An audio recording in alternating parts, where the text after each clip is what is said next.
મિત્રો, આપ સૌએ ધોરણ 10માં ખૂબ ઉત્તમ પરિણામ મેળવી અને સ્વામિનારાયણ સ્કૂલમાં પ્રવેશ મેળવ્યો એ બદલ આપ સૌને હું પ્રથમ અત્રેથી અભિનંદન પાઠવું છું અને આશા રાખું છું કે આવી જ પ્રગતિ આવનાર વર્ષોમાં તમે કરતા રહેશો અને ભગવાન સ્વામિનારાયણ આપની પ્રગતિમાં સાથ પુરાવે અને ખૂબ આગળ વધી શકો એ માટે હું સ્વામિનારાયણ ભગવાનને પ્રાર્થના કરું છું। બીજું, કોરોનાની મહામારી વચ્ચે તમે જાણો છો કે શાળામાં શૈક્ષણિક કાર્ય શક્ય નથી, એટલે આચાર્યશ્રી અને અમારા સ્ટાફ શિક્ષક મિત્રોએ એવું વિચાર્યું કે આ વિડીયો માધ્યમથી આપનો અભ્યાસ ચાલુ રહે એ માટે આ પ્રયત્ન કરીએ છીએ અને શાળા દ્વારા નક્કી કરવામાં આવ્યું છે કે મુખ્ય દરેક વિષયનો લેક્ચર આપણે અહીંયા લેવામાં આવશે દરરોજે અને આ માધ્યમથી આપને પૂરેપૂરું માર્ગદર્શન અમે અહીંયાથી પૂરું પાડીશું। આપ સૌએ મનમાં એક સંકલ્પ કરી દેવાનો છે કે હવે આપણી શાળા ચાલુ જ થઈ ગઈ છે, રેગ્યુલર 3 પીરિયડ ચાલે છે અને એ પ્રમાણે તમારે રેગ્યુલર સવારે 8 થી 11 આપણે બેસી જવાનું છે અને દરેક લેક્ચરનો અભ્યાસ કરી એનો નિયમિત તમારે આ હોમવર્ક કે જે કંઈ હોય એ તમારે રેગ્યુલર કરતા રહેવાનું છે। તો સોમથી શુક્ર દરરોજના 3 તાસ અમે પ્રયત્ન કરીશું આપને આપવા માટે અને આ વિડીયો માધ્યમથી આપ દરેક જણ આ 8 થી 11 દરમિયાન આ તમામ લેક્ચરોનો અભ્યાસ કરશો અને તમારો હોમવર્ક કે જે કોઈ એક્સ્ટ્રા હોય કામ એ દરરોજ રેગ્યુલર પૂરું કરતા રહેશો તો ચોક્કસ આપણે કારકિર્દીમાં સફળતા મેળવી શકીશું। હવે મારે જે તમારો વિષય લેવાનો છે એ ગણિત વિષય છે। તમને સૌપ્રથમ મારો એક પરિચય આપી દઉં। હું સ્વામિનારાયણ સ્કૂલમાં છેલ્લા 33 વર્ષથી ગણિત ભણાવું છું। મારું નામ છે કમલેશ કે પરીખ અને આપ સૌને ગણિત વિષયનું માર્ગદર્શન આ વિડીયો માધ્યમથી હું પૂરું પાડીશ। મારા ગણિત વિષયની વાત કરું તો રેગ્યુલર આપણે દરેક પ્રકરણ 1 by 1 ચાલુ કરીશું। પહેલું પ્રકરણની આપણે શરૂઆત કરીએ છીએ ધોરણ 11ના ગણ।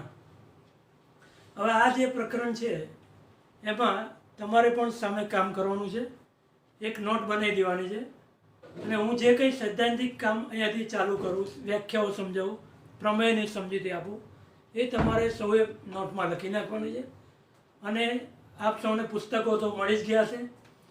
પુસ્તકોમાં જે સ્વાધ્યાય આપવામાં આવે એ સ્વાધ્યાય તમારે કન્ટિન્યુઅસ તમારે જોડે દરરોજ ગણતા રહેવાનું છે અને એ ઉપરાંત ક્યાંક હું એક્સ્ટ્રા દાખલા પણ તમને અહીંયાથી આપને આ માધ્યમથી હું પૂરા પાડીશ। એ એક્સ્ટ્રા દાખલાઓ તમારે ગણવાના રહેશે અને જેવી શાળા ખુલશે એટલે આ નોટ હું તમારી જોડે માગીશ। એટલે આશા રાખું છું કે આપ સૌ દરરોજ તારીખ સાથે આ હોમવર્કનું કાર્ય પૂરું કરતા રહેશો। બીજી એક વધારાની વાત કરું કે દર શનિવારે સોમથી શુક્ર દરમિયાન જે કંઈ આપણે ચાલેલું હશે એનું આપણે ટેસ્ટ લઈશું। આ ટેસ્ટ પેપર તમારે આપવાનું છે સૌએ અને એનું સોલ્યુશન તમને રવિવારે મૂકવામાં આવશે। તો એ સોલ્યુશન તમારે જોઈ લેવાનું રહેશે અને તમારે તમારા વાલી દ્વારા અથવા તો તમારે જાતે જ એ ચકાસીને રાખવાનું છે અને એ પેપર પણ મને સબમિટ કરવાના છે અને એ પેપર સ્કૂલ ઉઘડે ત્યારે જ આપણે બધાની જોડે કલેક્શન કરીશું। એટલે આ બાબતો જરા ધ્યાનમાં રાખશો। તો આવો મિત્રો, આપણે શરૂ કરીએ ગણિત વિષય ધોરણ 11।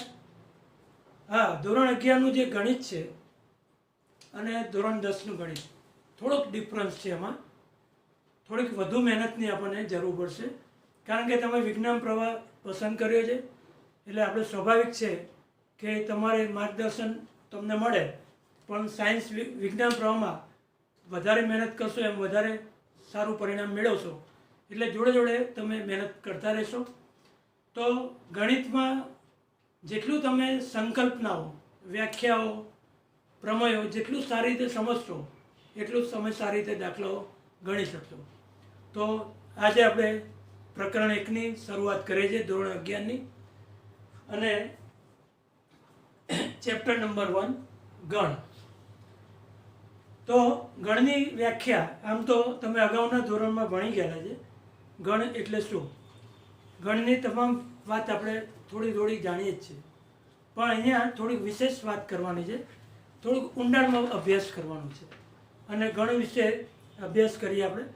તો પ્રથમ તો આપણે ગણ એટલે શું પહેલાં યાદ કરીએ.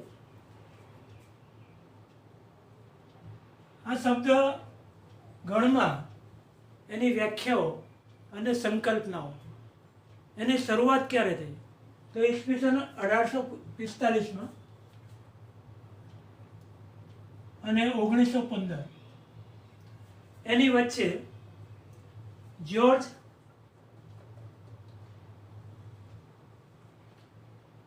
કેન્ટર આ ગણિતશાસ્ત્રી છે, એણે તમામ સંકલ્પનાઓનો વિકાસ કર્યો અને એના આધારે હવે આપણે ગણ ખૂબ જ સારી રીતે સમજી શકીએ છીએ. આ બધી સંકલ્પનાઓ આ ગાળા દરમિયાન જ્યોર્જ કેન્ટરે વિકસાવેલી હતી અને એ આપણે અભ્યાસમાં મૂકેલી છે. ગણની શરૂઆત કરીએ પહેલાં ગણની વ્યાખ્યા શું આવે પહેલાં તો સીધો પ્રશ્ન થાય આપણને, ગણની વ્યાખ્યા શું થાય? તો ઘણા વિદ્યાર્થીઓ પ્રયત્ન કરશે. ગણ એટલે પુસ્તકોનો સમૂહ, વ્યક્તિઓનો સમૂહ. આ ત્યાર પછી ઘણા બધા ઉદાહરણો તમે આપવા પ્રયત્ન કરશો. નોટબુક્સનો સમૂહ, કોઈક વિજ્ઞાન મેળામાં ગયો હોય ત્યાં વિજ્ઞાનની વસ્તુઓનો સમૂહ. આ રીતે પાટલીઓનો ગણ, આપણે ચોક પેકેટ હોય તો ચોકનો ગણ. આ બધા ઘણા બધા ઉદાહરણો આપણે આપીએ છીએ, પણ એની વ્યાખ્યા આપણે સમજવી હોય તો ખૂબ જ અઘરી છે. એની વ્યાખ્યા શું થાય? તો આ બધા જે આપણે સમજવા પ્રયત્ન કરીએ છીએ એ બધું જ એની સંકલ્પના હોય. ખાલી એની તમે એનું ખાલી સમજૂતી આપો છો. એકચ્યુઅલી ગણ ગણિતમાં વ્યાખ્યાયિત કરી શકાતું નથી. એટલે ગણની વિશે આપણે કહીએ તો પહેલું પદ આપણે આટલું ધ્યાન રાખીશું, ગણ અવ્યાખ્યાયિત પદ છે. તમે સમજી શકો છો ગણ એટલે શું, એની સંકલ્પનાઓ તમે સમજી શકો છો, પણ એની કોઈ વ્યાખ્યા આપણે આપી શકતા નથી. એવું ગણ જ એક અવ્યાખ્યાયિત પદ છે એવું નથી. ગણિતમાં તમે જાણો છો બિંદુ અવ્યાખ્યાયિત પદ છે. ઘણા એમ કે બિંદુ આ રીતે બતાવે છે, પણ એકચ્યુઅલી આ બિંદુ નથી, આ બિંદુનું ચિત્ર છે, આ સમજૂતી છે. ઘણા એમ કે આ પેનની અણી, આ બિંદુનું ભૌતિક સ્વરૂપ છે. એટલે તમે જે બધા પ્રયત્ન કરો છો એ એને સમજૂતી આપવાનો પ્રયત્ન કરો છો, એની વ્યાખ્યા નથી આપી શકતી. એટલે ગણિતમાં બિંદુ પછી રેખા આ બધા પદ છે અવ્યાખ્યાયિત પદ છે. એ જ રીતે ગણની કોઈ વ્યાખ્યા આપણે આપી શકાતી નથી. આપણે એટલું સમજી શકીએ ગણ એટલે સુનિશ્ચિત વસ્તુઓ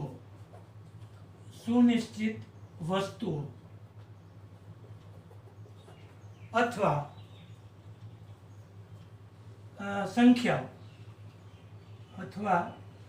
સંખ્યાઓ નો સમૂહ. એટલે ગણની આપણે માહિતી આપણે આપી શકીએ સુનિશ્ચિત વસ્તુઓ અથવા સંખ્યાઓનો સમૂહ, પણ ગણને આપણે કોઈ વ્યાખ્યા આપી શકાતી નથી. ગણને દર્શાવવા માટે કેપિટલ અક્ષરોનો ઉપયોગ થાય છે. ABC XYZ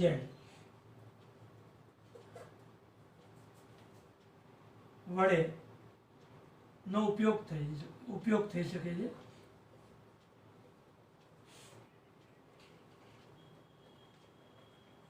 એટલે ગણને હંમેશા કેપિટલ અક્ષરો વડે આપણે દર્શાવી શકીએ છીએ. ગણના જે ઘટકો છે, ગણના ઘટકોને સ્મોલ અક્ષરો વડે દર્શાવે છે. ગણના ઘટકોને ABC XYZ વડે દર્શાવી શકાય.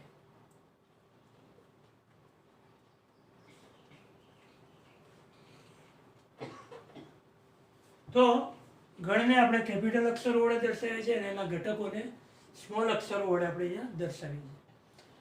હવે કેટલાક સંકેતો છે ગણમાં, એનો આપણે મિનિંગ સમજીએ, જેનો ઉપયોગ આપણે અવારનવાર કરવાના છે. એનો પહેલો સંકેત છે એ બિલોંગ્સ ટુ એ. આ એક સંકેત છે. આનો અર્થ શું થાય? એ બિલોંગ્સ ટુ એ એટલે એનો ઘટક છે. એનો ઘટક છે. અંગ્રેજીમાં આપણે કહેવું હોય તો એ બિલોંગ્સ ટુ એ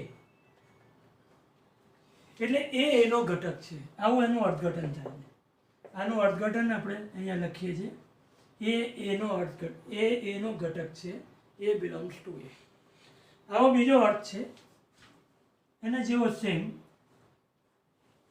એનો વિરોધી વાક્ય A does not belongs to એ એટલે એનો સભ્ય નથી. A does not belongs to એ. અહીંયા એનો ઘટક નથી. ઓપોઝિટ સ્ટેટમેન્ટ એટલે ઘટક નથી દર્શાવવો હોય તો આપણે આ સિમ્બોલ વાપરીશું A does not belongs to, અને ઘટક છે એ દર્શાવવું હોય તો આપણે એ બિલોંગ્સ ટુ એ આવો શબ્દ આપણે વાપરીશું. ત્યાર પછી આપણે અહીંયા એક બીજો સિમ્બોલ પણ છે એ સમજી લઈએ.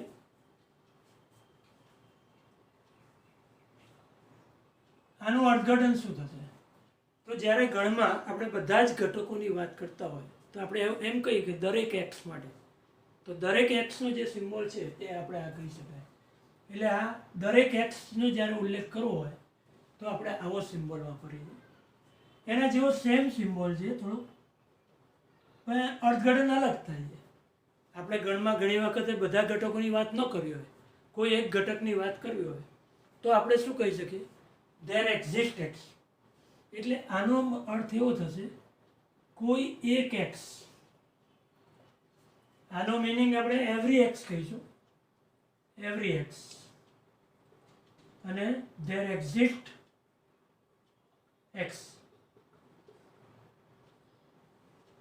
એટલે કોઈક એક એક્સની વાત કરતા હોય, પર્ટિક્યુલર કોઈ એક ઘટકની આપણે જ્યારે વાત કરવી હોય તો આપણે આ સિમ્બોલ વાપરીને એની વાત કરીશું. અને જો બધા જ ઘટકોની વાત કરવી હોય, બધા જ ઘટકોની આપણે ઉલ્લેખ કરવો હોય તો આપણે આવા સિમ્બોલનો આપણે ઉપયોગ કરીશું કે દરેક એક્સ એટલે દરેક એક્સ એટલે એવરી એક્સ શબ્દ આપણે વાપરી શકીએ. હવે આ જે ગણ છે એમાં પ્રચલિત ગણો જે તમે અગાઉ ભણી ચૂકેલા છો એ પ્રચલિત ગણોની હું થોડીક વાત કરવા માગું છું કે જે આપણે સમજી લઈએ, જેનો ઉપયોગ આપણે અવારનવાર આવવાનો છે. હવે એ પ્રચલિત ગણો આ પ્રમાણે છે.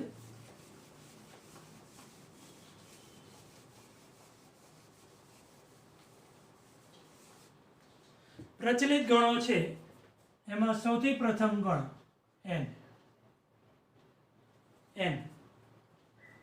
એનનો અર્થ એ થાય પ્રાકૃતિક સંખ્યાઓનો ગણ, એટલે કે ધન પૂર્ણાંક. એટલે 1 2 3 4 આવી સંખ્યાઓ. તો આને આપણે શું કહી શકીએ છીએ?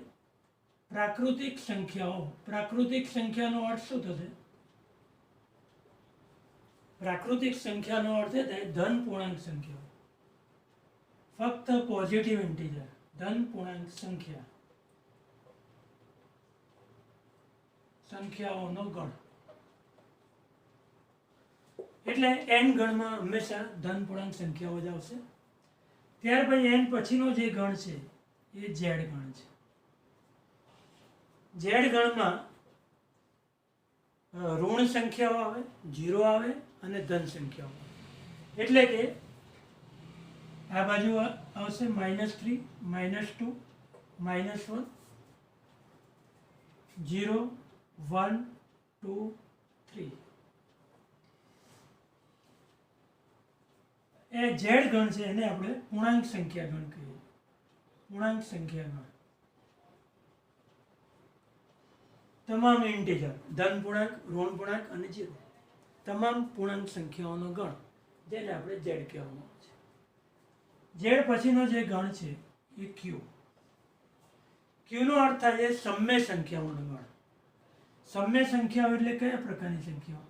એક્સ કે જ્યાં x = p/q પી બાય ક્યુ સંખ્યાઓનો ગણ. અહીં પી ઝેડમાં છે,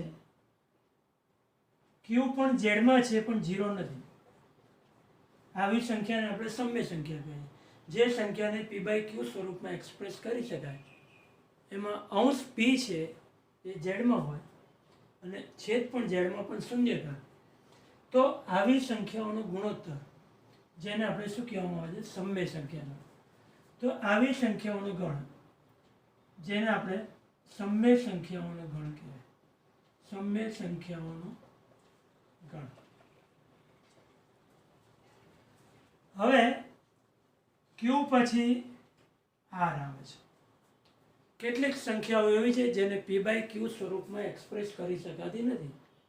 દાખલા તરીકે √3, પાય, આ બધી સંખ્યાઓને તમે આવા સ્વરૂપમાં ન દર્શાવી શકો. એટલે આવી સંખ્યાઓનો ક્યુમાં સમાવેશ થતો નથી. એટલે આપણે એવી સંખ્યાઓને આપણે ગણ અલગ પણ બતાવી શકીએ, પણ એ પછી વાત કરીએ. આપણે પહેલાં આપણે આરની વાત કરીએ. આરમાં તમામ વાસ્તવિક સંખ્યા આવી જાય, સમય સંખ્યાઓ પણ આવી જાય અને અસમય સંખ્યા. ક્યુમાં આવેલી બધી સંખ્યાને સમય કહેવાય. ક્યુમાં ન હોય, ક્યુમાં ન આવેલી હોય એવી સંખ્યાઓ અસમય સંખ્યાઓ હોય છે. એટલે અસમય સંખ્યાઓ ક્યુમાં નથી હોતી. એટલે એ શેમાં સમાવેશ થાય? આરમાં. એટલે આર વિશે આપણે શું કહી શકીએ?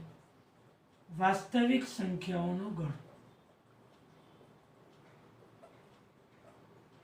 આર એટલે વાસ્તવિક સંખ્યાઓનો ગણ કહેવાય. એટલે તેમાં તમામ વાસ્તવિક સંખ્યાઓનો ઉલ્લેખ થશે, સમય અને અસમય. હવે એક ગણ એવો છે જેને આપણે અહીંયા જોડે જોડે ઉલ્લેખ કરી દઈએ, ટી ગણ. ટી ગણ એટલે શું કે જે ક્યુમાં ન હોય પણ આરમાં હોય, એટલે અસમય સંખ્યાઓનો ગણ. ક્યુ એટલે અસમય સંખ્યાઓનો ગણ. એટલે આર માઇનસ ક્યુ એટલે કે અસમય સંખ્યાઓનો ગણ.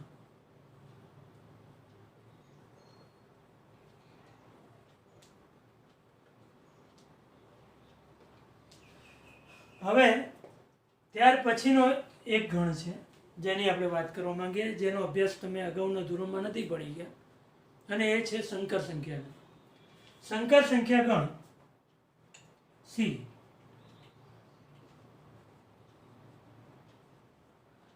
તો આ કયા પ્રકારનો ગણ છે? તો તમને ખ્યાલ છે -25નું વર્ગમૂળ. -25નું વર્ગમૂળ આપણે સીમાં શક્ય નથી, આરમાં શક્ય નથી. તો એ શેમાં શક્ય બને છે? સીમાં શક્ય બને છે. એટલે સંકર સંખ્યા ગણ એટલે આર પછીનો ગણ. આ તમામ ગણો વચ્ચે આ પ્રકારનો એક સંબંધ છે, n subset of Z, Z subset of Q, Q subset of, બધા એકબીજાની અંદર સમાવેલા છે. હા, n આરમાં આવી જાય છે, બધી ધન પૂર્ણાંક સંખ્યા આમાં આવી જાય છે. એટલે n ઝેડમાં આવે છે, ઝેડ ક્યુમાં આવે છે અને ક્યુ આરમાં આવે છે.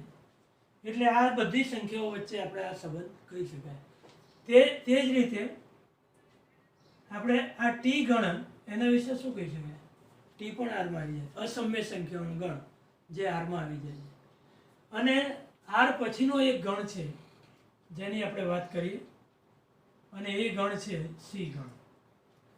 એટલે આપણે આ સ્ટેટમેન્ટ યાદ રાખીશું, n subset of Z, Z subset of Q, Q subset of R અને આર સબસેટ ઓફ સી. એટલે મિત્રો આ પ્રચલિત ગણો છે જેની આપણે અવારનવાર જરૂર પડવાની છે. એટલે આપણે યાદ રાખી લઈશું કાયમ માટે, n ઝેડ ક્યુ આર અને સી. ફરીથી યાદ કરી લઈએ. n એટલે પ્રાકૃતિક ધન સંખ્યાઓનો ગણ, ધન પૂર્ણાંકનો ગણ. ઝેડ એટલે ઋણ પૂર્ણાંક 0 અને ધન પૂર્ણાંકનો ગણ. ક્યુ એટલે સમય સંખ્યા, સમય સંખ્યા એટલે પી બાય ક્યુ સ્વરૂપ, જ્યાં P belongs to Z, Q belongs to Z -0 એટલે સમય સંખ્યા.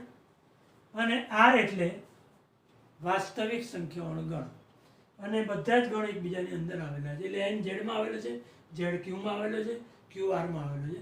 અને આર પછીનો ગણ જે આપણે આ વર્ષે ભણવાના છે, આનું પ્રકરણ આવે છે. આપણે ધોરણ 11માં એક પ્રકરણ આપણે આખું ભણીશું અને આ ગણનો આપણે અભ્યાસ કરવાના છે. અને એ ગણ છે સંકર સંખ્યા. એટલે આ ગણો ઉપરથી આપણે થોડું ક્લિયર થયું કે સુનિશ્ચિત વસ્તુઓનો સમૂહ, એને જ આપણે ગણ કહીશું. જ્યાં સુધી વસ્તુઓ સુનિશ્ચિત ન થાય ત્યાં સુધી ગણ ન કહી શકાય. દાખલા તરીકે હું તમને એક ઉદાહરણ કહું, વિશ્વના ઉત્તમ ક્રિકેટરોનો ગણ. હવે આને આપણે ગણ કહી શકાય કે નહીં? તો ઉત્તમ ક્રિકેટરો એટલે શું? વિશ્વના ઉત્તમ ક્રિકેટરો. તો આજે હું જે સિલેક્ટ કરું 11 ખેલાડી, અને તમે સિલેક્ટ કરશો એ બધા અલગ અલગ આવશે. કારણ કે હું એમ કહીશ કે ભાઈ ભારતમાં આ 2 ખેલાડી ઉત્તમ છે, ઓસ્ટ્રેલિયાનો આ ખેલાડી ઉત્તમ છે, ન્યૂઝીલેન્ડનો આ ખેલાડી ઉત્તમ છે, પણ તમે કદાચ બીજી સંકલ્પના વિચારશો.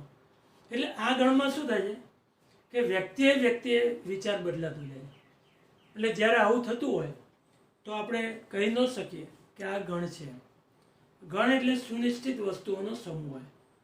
એટલે વસ્તુ એની ફિક્સ થવી જોઈએ, તો જ આપણે એને ગણ કહી શકાય. એટલે ઉત્તમ ક્રિકેટરોનો ગણ તો આપણે નક્કી નથી કરી શકતા. હા, વિશ્વની નદીઓનો ગણ તો તમે ફિક્સ કરી શકશો કે ભાઈ વિશ્વની નદીઓ આટલી છે, અને એ તમે ગણમાં મૂકવા જાઓ તો આવી જાય. ભારત દેશની નદીઓનો ગણ તો ફિક્સ જ છે. આપણે ભારત દેશની નદીઓનો ગણ એ તમે ફિક્સ કરી શકો છો. એટલે સુનિશ્ચિત કરી શકાય.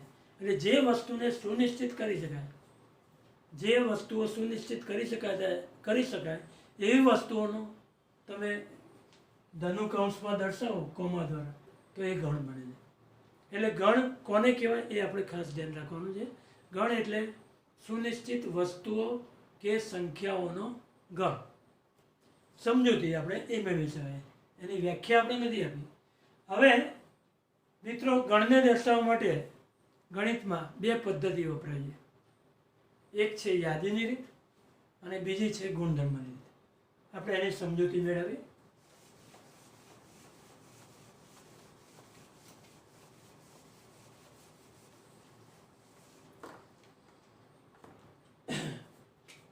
ગણને દર્શાવવા માટે 2 પદ્ધતિ આપણે વાપરીએ છીએ.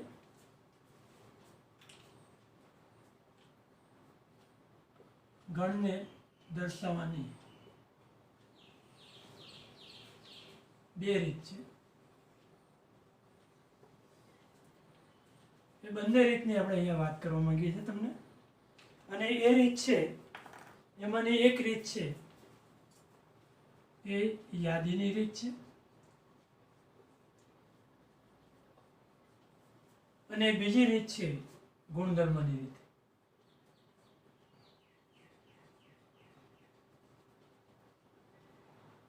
યાદીની રીત અને ગુણધર્મની રીત છે. તો બંને પદ્ધતિ વચ્ચે શું ફરક છે?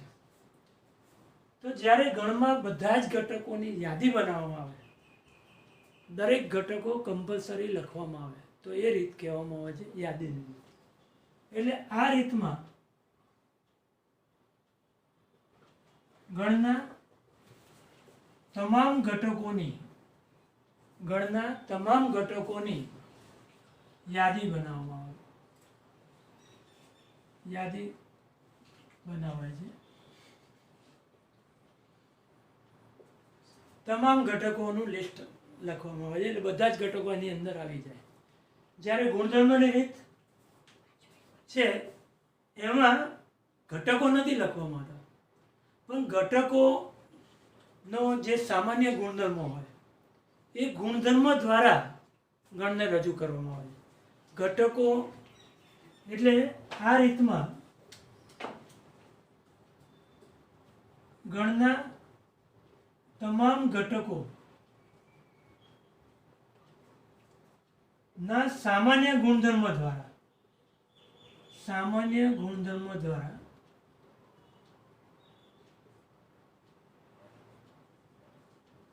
સામાન્ય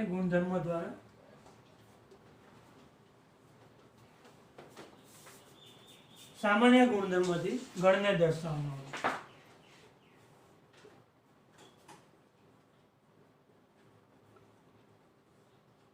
તો આ રીત છે ગુણધર્મની રીત. એટલે ગણને 2 રીતે એક્સપ્રેસ કરી શકાય છે. યાદીની રીત, લિસ્ટિંગ મેથડ, અને આ ગુણધર્મની રીત, પ્રોપર્ટી મેથડ કહેવાય. એને ગુણધર્મ બતાવવામાં આવે છે. એટલે ગુણધર્મની રીતે આપણે એને લખી શકાય. દાખલા તરીકે હું અહીંયા એક ઉદાહરણ આપું તમને. 2 4 6 8 10. અહીંયા 5 ઘટકો આપણે લખેલા છે. પાંચે 5 ઘટકોની યાદી દર્શાવી છે. 2 4 6 8 10. એટલે આ યાદીની રીત કહેવાય. હવે હું આ જ ગણને ગુણધર્મની રીતે લખું તો આપણે આવું તે લખી શકીએ. એક્સ કે જ્યાં જો તમે 11 થી નાની યુગ્મ પ્રાકૃતિક સંખ્યાઓ બેકી એટલે 11 થી નાની એક્સ વિશે ઉલ્લેખ કરવાનો છે આપણે. 11 થી નાની યુગ્મ પ્રાકૃતિક સંખ્યા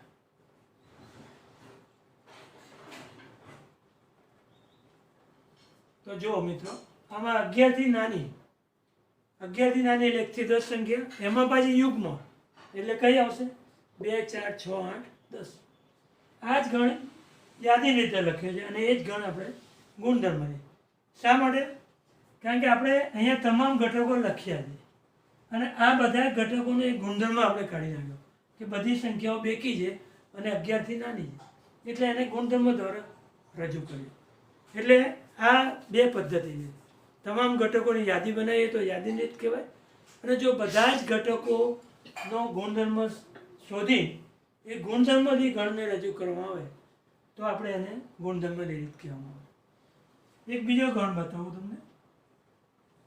1 થી 15 સંખ્યા તો તમે અહીંયા કહી શકશો કે આ 1 થી 15 લખ્યું છે તો તમે એ જ રીતે બતાવી શકશો. એક્સ કે જ્યાં એક્સ એવી સંખ્યા છે કે એક્સ એનમાં આવેલી છે અને એક્સ લેસ ધેન 16. જો 16 થી નાની આવેલી અને એનમાં આવેલી બધી જ સંખ્યાઓ. તો કઈ સંખ્યાઓ છે? એન એટલે જાણીએ જ આપણે પ્રાકૃતિક સંખ્યાઓનું ગણ. એટલે 1 થી 15 સંખ્યાઓ હશે અને બી યાદી રીતે લખ્યું છે અને ગુણધર્મ રીત છે. એટલે ગણને દર્શાવવાની આપણી આ બે પદ્ધતિઓ છે જે આપણે યાદ રાખવાની છે. એક યાદીની રીત છે અને ગુણધર્મની રીત છે. તો મિત્રો, આજે તમે આ બંને રીતનું સરસ રીતે અભ્યાસ કરી લેજો અને કયા ગણને આપણે ગણ કહેવાય તેનું પણ આપણે સમજૂતી મેળવી લીધી. હવે આવતા પિરિયડમાં આપણે આ વિશેના દાખલાઓ આપણે સમજીશું. કેટલાક ગણ આપેલા છે, એને યાદીની રીત આપેલી છે, એને ગુણધર્મમાં દર્શાવીશું, ગુણધર્મને યાદીની રીતમાં દર્શાવીશું, અને કયા કયા ગણ કહી શકાય, કયા ગણ શબ્દ ગણ કહી શકાય આપણે વિચારવાનું છે. અને એને ગણ કહેવો કે નહીં આપણે એટલું જ જોવાનું કે સુનિશ્ચિત વસ્તુઓ કે સમૂહ થતો હોય, વસ્તુઓ કે સંખ્યાઓનો સમૂહ, તો આપણે એને ગણ કહીશું. જો વસ્તુ સુનિશ્ચિત ન થઈ શકતી હોય તો આપણે એને ગણ નહીં કહીએ. આની એક્સરસાઇઝ પહેલું સ્વાધ્યાય છે તમારે, એ આવતા પીરિયડમાં આપણે એનું રિફર કરીશું. થેન્ક યુ, ધન્યવાદ.